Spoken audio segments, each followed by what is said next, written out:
But we have learned investigators found explosive or incendiary materials in the gunman's vehicle.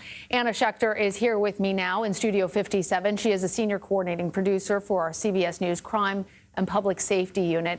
Anna, we have been talking off camera about all that we're learning. Tell our viewers more about how this new information potentially tells us more about the shooter's intentions. Well, it speaks to prior planning. So he had this AR-style rifle.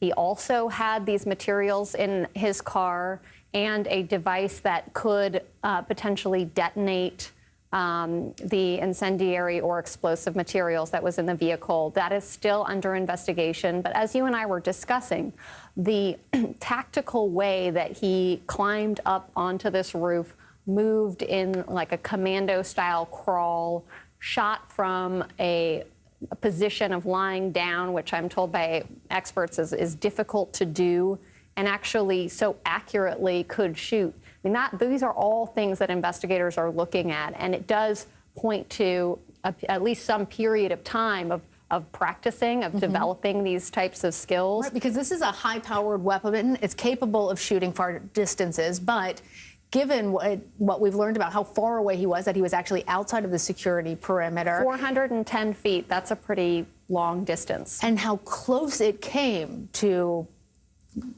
the former president's head or neck.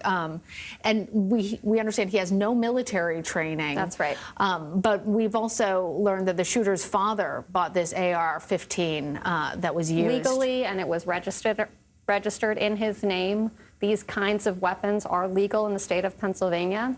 And so this is reminiscent of some other cases, like in the Michigan shooting, where the gun was purchased by a parent of the shooter. So this is not without precedent.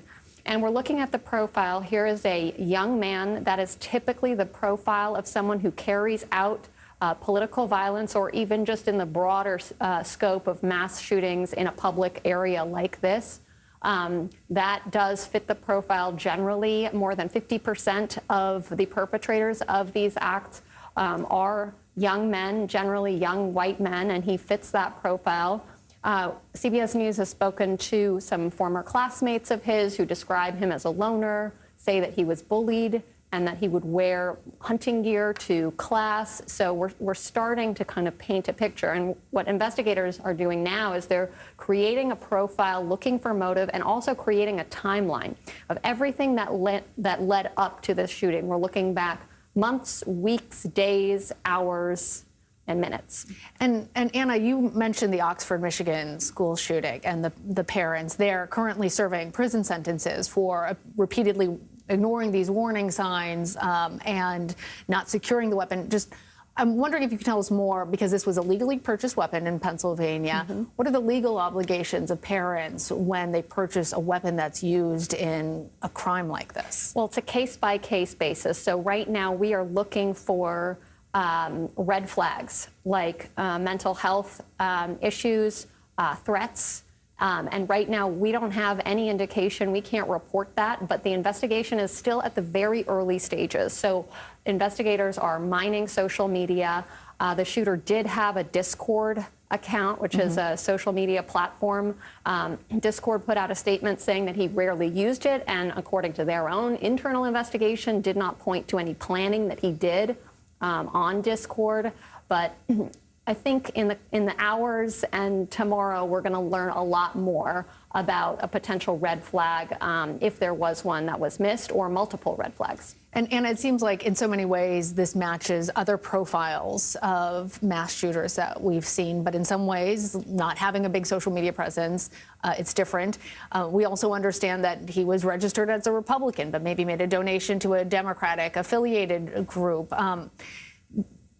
As investigators are trying to piece together a potential motive, what are they looking for? What can we glean from the information that we've found out so far? So far, the fact that he was a registered Republican and gave a small donation to a Democrat group, that really doesn't tell us much.